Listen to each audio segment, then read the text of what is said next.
Welcome back, ladies and gentlemen.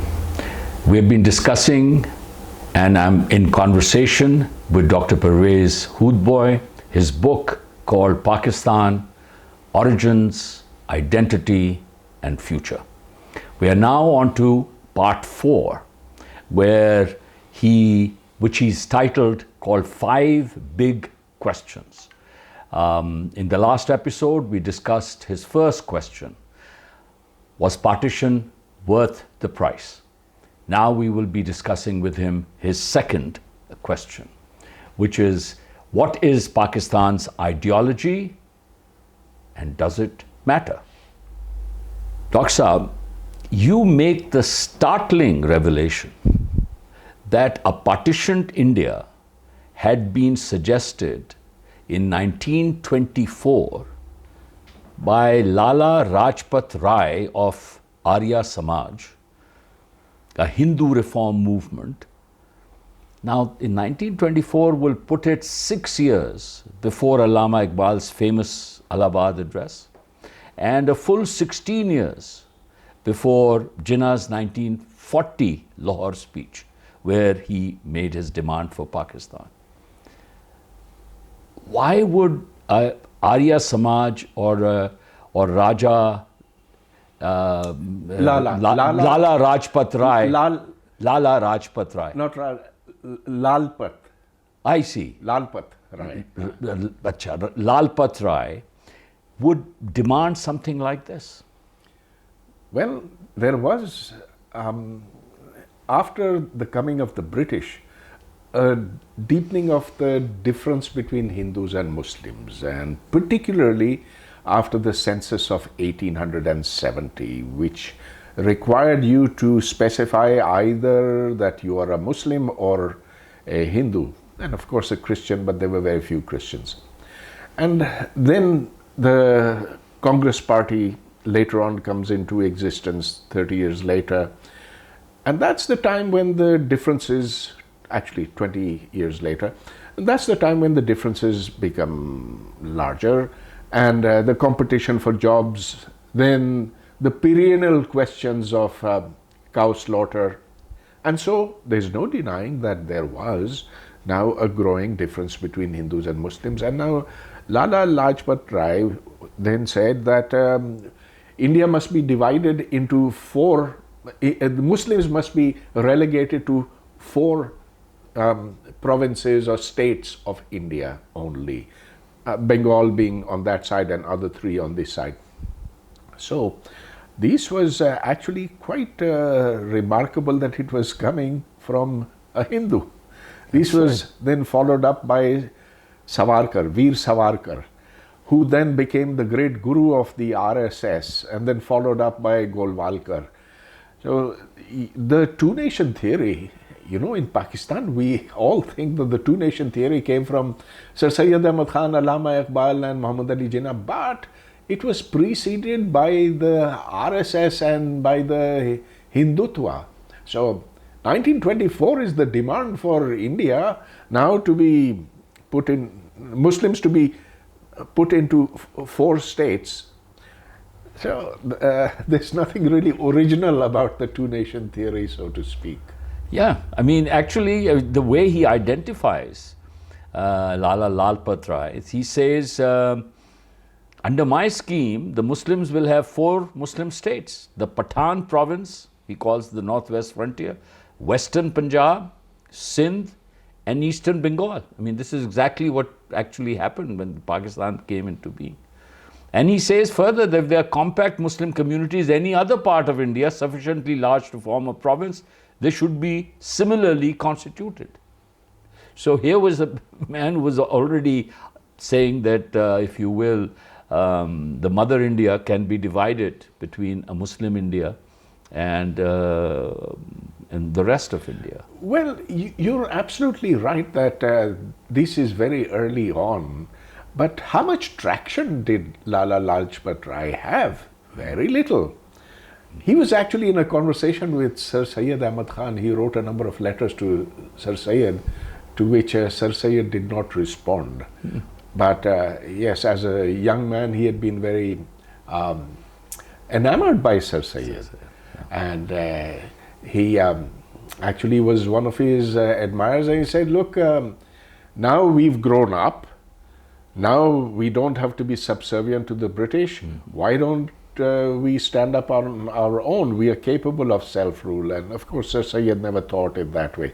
But yes, it is true that the demand for separating Hindus and Muslims did come from various places, and from the Hindus in particular, people like him.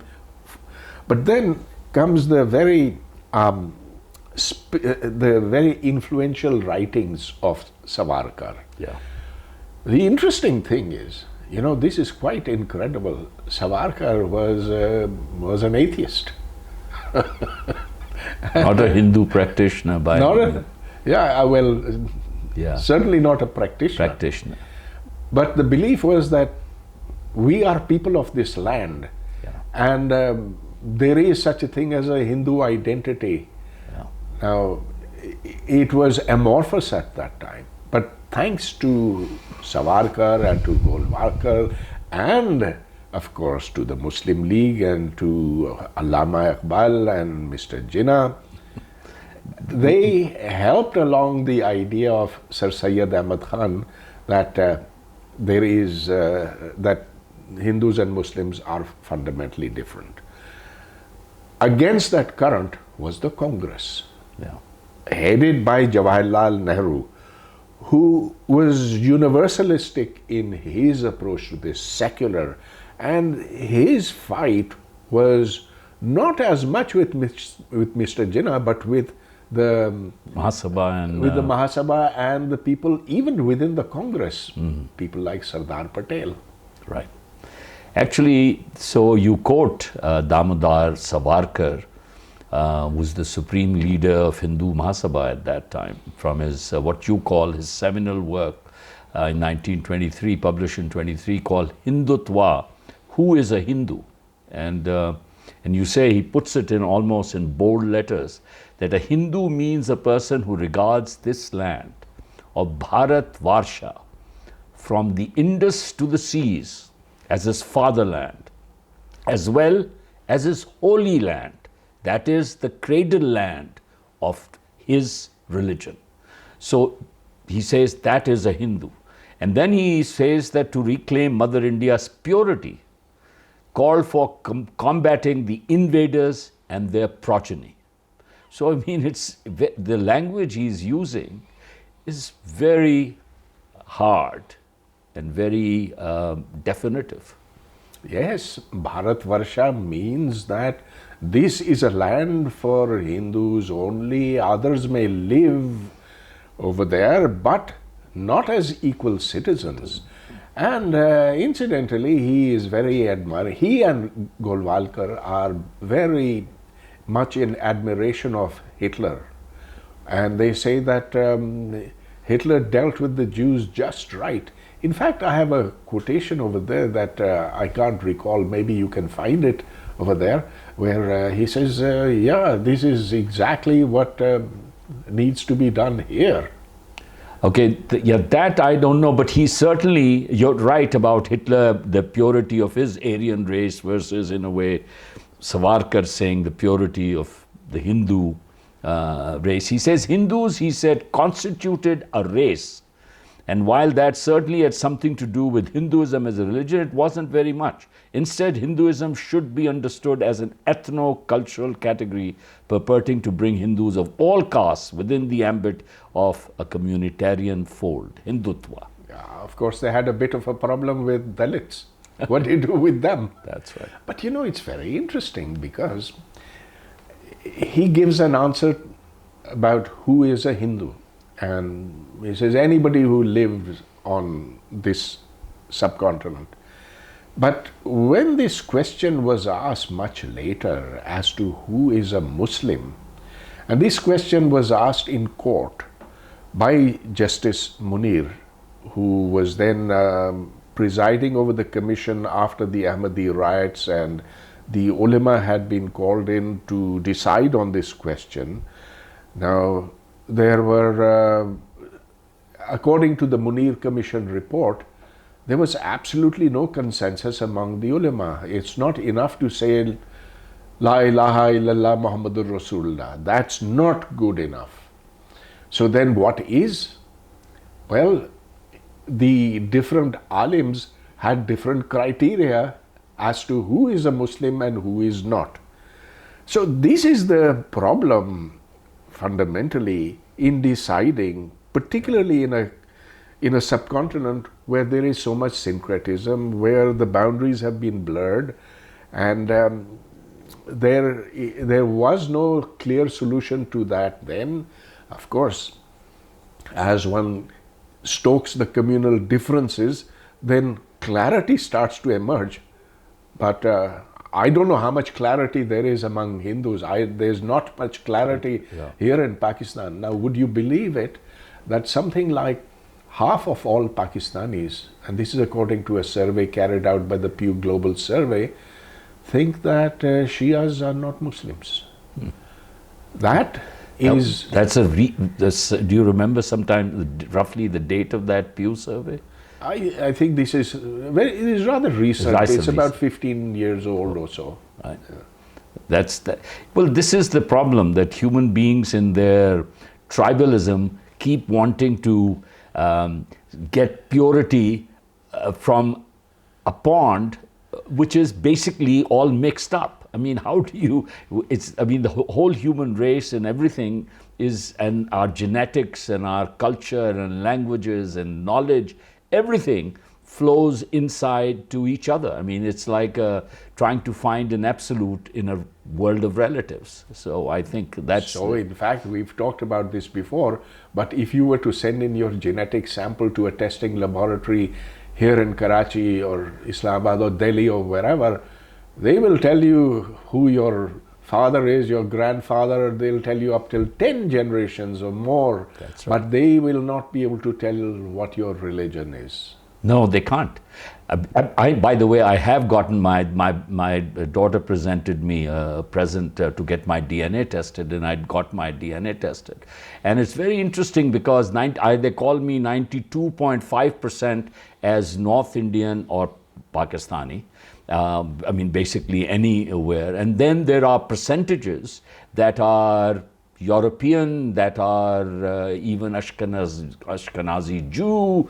I mean, this is like all the tiny things which go back. And they keep identifying my relatives, which is, they do identify my relatives that I know of if they have been tested by the same laboratory. But then they identify about 600 of these people spread across the world, whether from Russia or China or Europe or North America, and I'm amazed that these are all traced through some commonality of genetics. And that would be the case of anybody who's tested. But you're right, there is no indication they can tell you you are a Muslim genetically. I was actually quite fascinated to know that Ayub Khan is descended from Genghis Khan.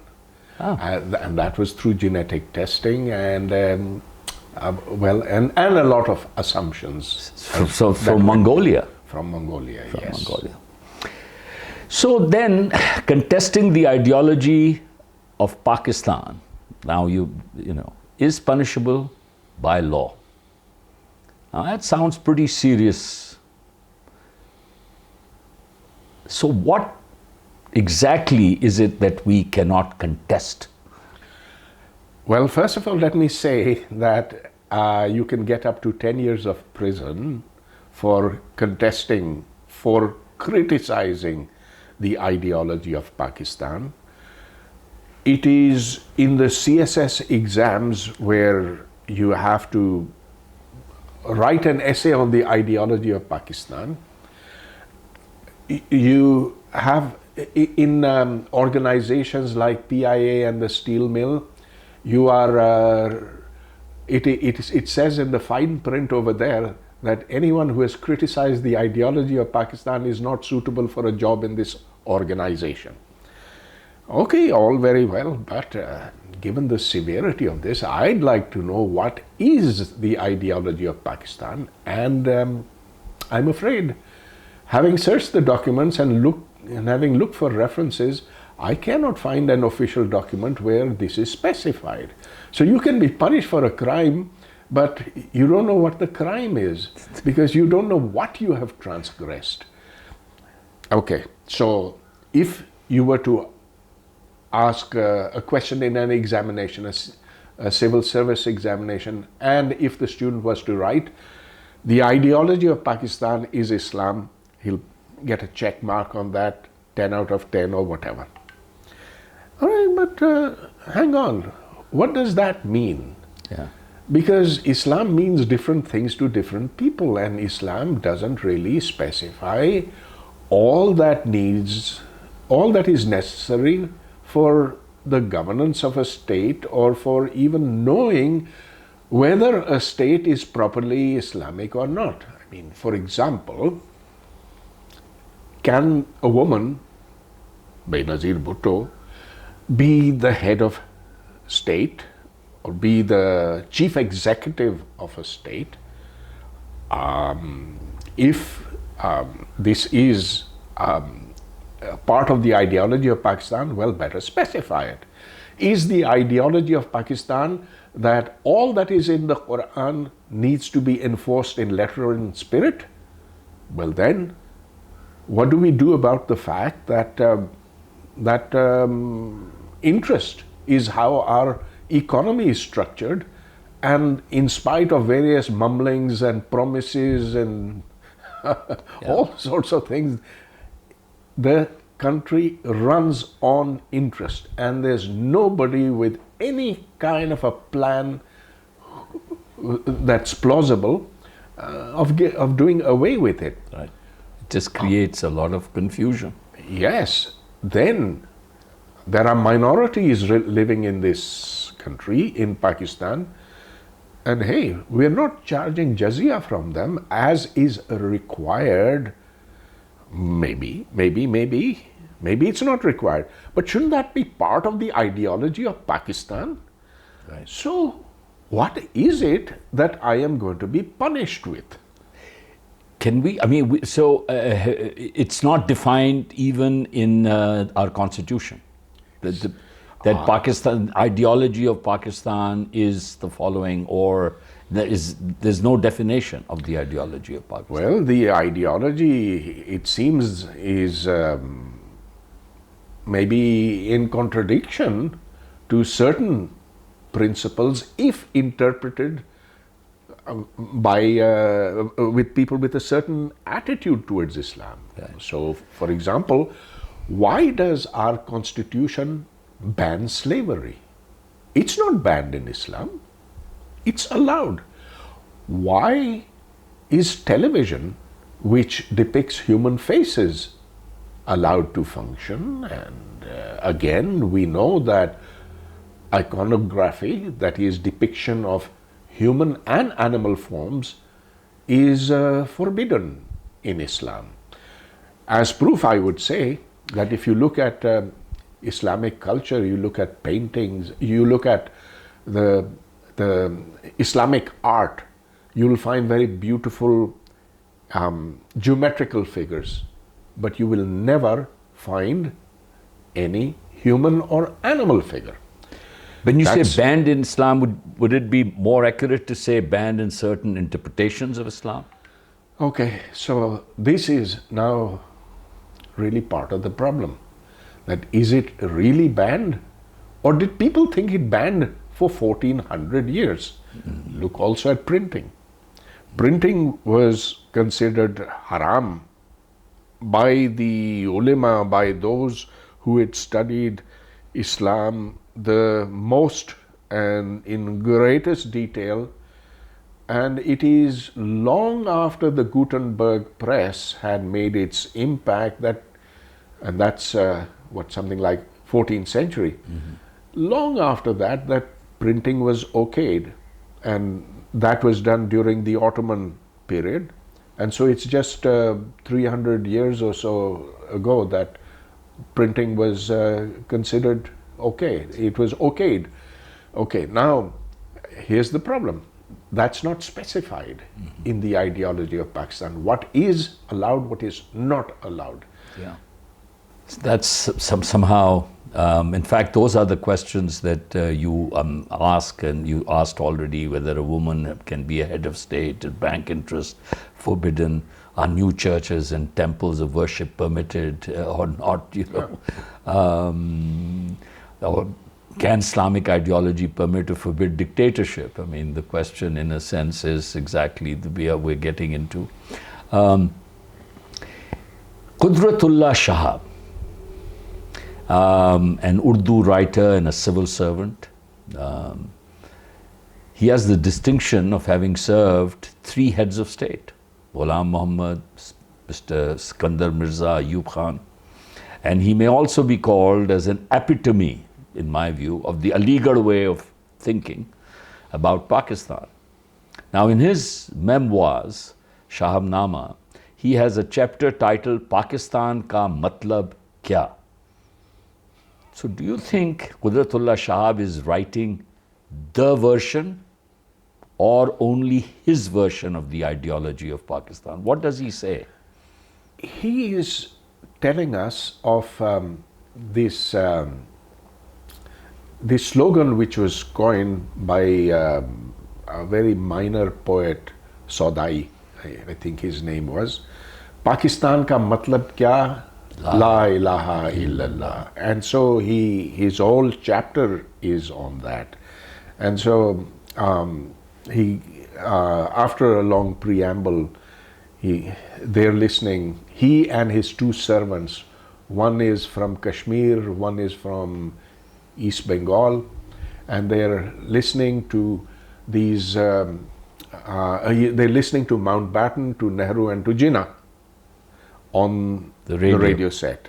So this is just as the partition plan is announced, and they're listening with great attention. And Qudratullah Shahab, civil servant and of course very well educated and fully fluent in English, is following everything. The other 2 are listening on, and tears are rolling down their eyes. And when Mountbatten finishes, they're ecstatic. They don't even know what he said. So Qudratullah Shahab asked them, he says, "Tum kyun khush ho?" And Ramzan, his name, he spontaneously bursts out, Pakistan ka matlab kya? La ilaha illallah. And he says, Qudratullah Shahab says, I was so happy that even these Jahil people, they understand the meaning of Pakistan.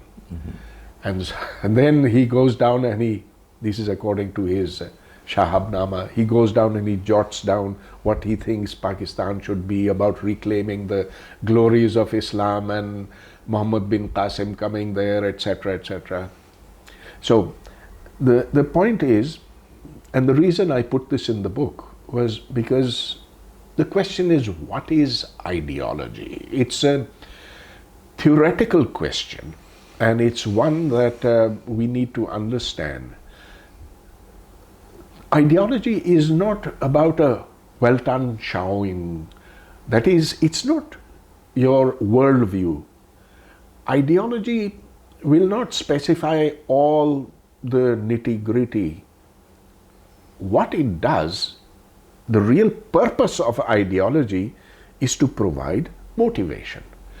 Motivation towards some cause, and I think we have examples. For example, there's the communist ideology. Now that is not a worldview, because look, it's changed enormously from the time of Marx to Lenin to Mao to Deng Xiaoping and now to Xi Jinping. And they all call themselves communists. Yes. They can be roaringly capitalistic in the way they practice some things. Absolutely. So the point is that these are hugely different ways of looking at the world, and yet the mobilizing slogan is one, that we've got to make our way of thinking spread throughout the world. Or take capitalism, take neoliberalism. That too was a mantra, wasn't it? Yeah. And globalism, the the idea that all the world has to be entirely the same everywhere in exactly the same way. And globalism was spreading until now, and now, of course, things are retreating on that front. The point is that people can be mobilized, and they can be very simple people like Qudratullah Shahab's servants who didn't understand a word of English, and they were clapping the wrong horse. They were backing the wrong horse. They thought Mountbatten was actually announcing the freedom of Pakistan and announcing it as an Islamic state. I don't know what they were thinking. But it's interesting now that you've opened this debate up. I mean, for instance, can we describe the ideology of United States of America as capitalist democracy or democratic capitalism? And can we describe the ideology of China as authoritarian capitalism, for instance, as the way it is now practiced? Just that kind of a description. I wonder how will we describe India currently as some kind of at the moment it is a Hindutva democracy or whatever. So similarly, Pakistan, Islamic, as we call it, an Islamic republic. So is this is the same way that we should take Pakistan's ideology in the same spirit? No, I think there's a difference. I would say that Pakistan put ideology at the very core of its existence, and so you have, for example, the army saying that it is not just the defenders of Pakistan's geographical frontiers; it's also the defenders of its ideological frontiers. No other country in the world says that. The United States says it stands for freedom, and okay, it says it stands for that, but it doesn't call it an ideology. Its primary motive is to enhance the lives of its citizens. Not equally, unfortunately, but I could give you better examples in the world, like the Scandinavian countries, like most of Europe. They are countries that look towards, that define their national interests in terms of the quality of life of their people. And they don't say that this is our ideology. You could say it is a characterization of the French way of thinking, that they want their citizens to be treated equally, and all religions, and religion not to have any expression role, or public expression. No public expression, no role in the state. But they don't carry that as a mission to be enforced elsewhere too. And they don't say that's the reason that France exists or Italy exists or any other country exists. We, on the other hand, have chosen to peg everything onto ideology and to defend it to the hilt. And that has had consequences. I don't think there's any country in the world where you can get 10 years of imprisonment for challenging the ideology of that state. Of the state. Actually, if I take you back to the interesting story you just told us about Qudratullah Shahab, and that picks up his thick official secretariat notebook and jots down 19 elements. I may not go through all of them, but he says about what Pakistan means. He starts with Pakistan being the distillate of Muslim aspiration that began with the 1857 war. So one is that. He calls the number two, Aligarh movement of Sir Syed Ahmad Khan, Allama Iqbal's sermon in Allahabad. Now he's saying this is all the Pakistan ideology, what it means. The absolute incompatibility of Muslims and Hindus. If you read his stories, it's littered with phrases like Muh se Ram Ram, Baghal mein churi. Churi, right. And then a declaration of freedom from Hindu capitalists and moneylenders, an expression decrying the conniving British. who insisted on, I mean, it's like we are describing ourselves by demonizing others. I mean, it's like there was not only a positive description, but there's a tremendous amount of negative about somebody we don't like, which is like, so in a way we end up, the real ideology of Pakistan, some people say, is not India. You know, so if we say with that small, we don't know, we are not Indians. So anyway, he writes this whole thing in a very, now moving on, you write that vowing to change Pakistan from a Muslim state into an Islamic state in 1981, General Ziaul Haq asserted that, and I quote, and you quote actually in your book, Pakistan is like Israel, an ideological state. Take Judaism out of Israel and it will fall like a house of cards. Take religion out of Pakistan and make it a secular state, it would collapse, unquote. Now, is Zia equating accepting Pakistan as a fully Islamic state with the ideology of Pakistan? In fact, further, you also say that Zia weaponized, the word you use is weaponized Pakistan's ideology. What exactly he meant and what do you mean by that, weaponization? By weaponization, I mean that he used ideology to do three things. One, to say that Pakistan's only basis for existence is Islam and that one must now ignore or suppress all ethnic groups in the country, their language, their cultures, that must not be taken into account, and this must be reflected in education as well. So you cannot give the Sindhis leeway and let them teach in Sindhi, for example, or recognize their culture in any important way. Similarly for the Baloch and the Pathans and Gilgit-Baltistanis. Secondly, this makes the army supremely important.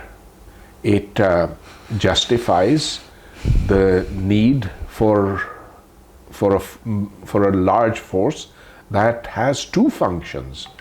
Number one, to be at perpetual war with India, and secondly, to stop any movements that would in fact challenge the dominant ideology which was defined by Ziaul Haq himself. Mm-hmm.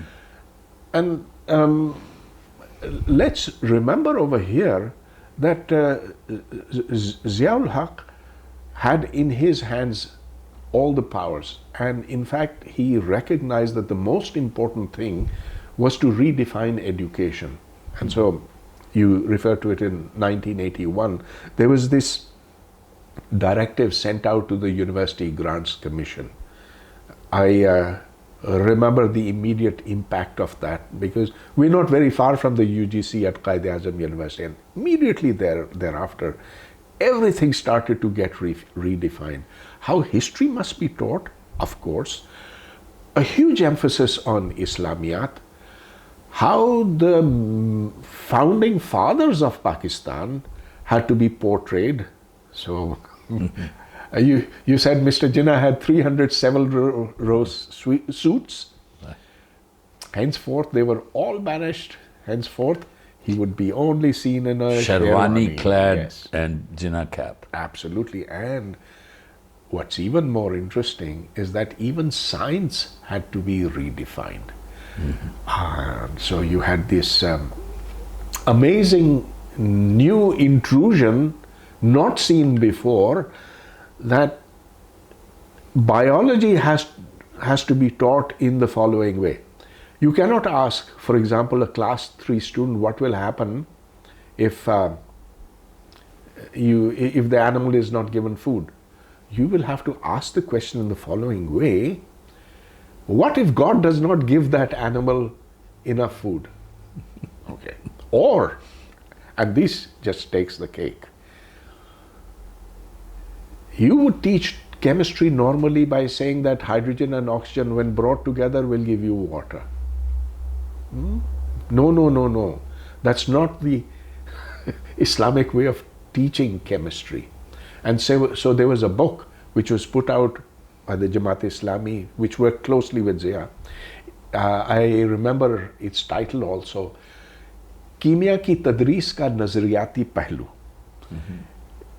उसमें ये कहा, in that it says that if hydrogen and oxygen are brought together, then by the will of Allah they turn into water. They said nothing about alcohol. Yeah. That how alcohol is produced is also, yeah. Well, see, I think you use this kind of, I mean, what is happening is, I think, that very, sorry to use the word, puny, insecure leaders trying to legitimize themselves are inserting massive doses of religion in aspects where they frankly do not belong. I mean, the Almighty, I mean, if you believe in the God Almighty, if this doesn't need, he has no such insecurity. You don't have to say it's all, I mean, if the whole world is due to him, then everything is due to him, right? Including, frankly, alcohol is the way we produce it. And ultimately, it is the world that the world is, right? Of course, people say that in this world, then we must do the right thing and avoid the bad thing, which is already very fine for societal thing. But I think Zia particularly was looking for legitimacy as, in fact, it seems to me, unfortunately, that even our elected leaders insert religion as a way to legitimize their rule. Their vision, they insert it for that purpose only. They don't practice it within their political parties or in their personal life. They just use the slogan to basically sort of for very selfish ends. Well, all you have to do is look at Zulfikar Ali Bhutto. Here's a man who started out saying, मैं शराब पीता हूँ, खून नहीं पीता, लोगों का खून नहीं, लोगों का, आवाम का खून नहीं पीता, and he got massively applauded. But then after misrule, he then goes back and he bans alcohol. Then he also, for a person who is westernized and liberalized, he declares the Ahmadis as non-Muslims. He makes Friday a holiday. All this just to save his skin, right? Which he did not. And everything went against his own supposed convictions. And Ziaul Haq merely took this to the next level. Next level, when he comes in. Okay, so now you write that by Justice Munir's account, the ideology of Pakistan was an unknown phrase until 1962, and that from Jinnah to Bhutto, no one talked about Pakistan's ideology, and that it all started with Zia. So, one, is that your research, that frankly there was, before Zia, there is almost no mention of Pakistan ideology?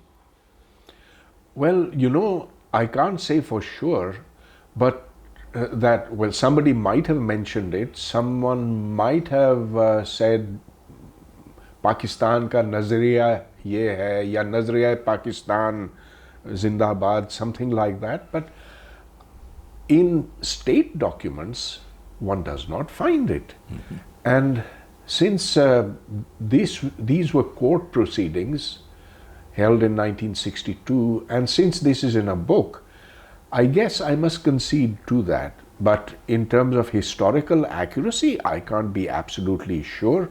What one can be sure of is that Jinnah never talked about it. There's nothing in his speeches about the ideology of Pakistan. And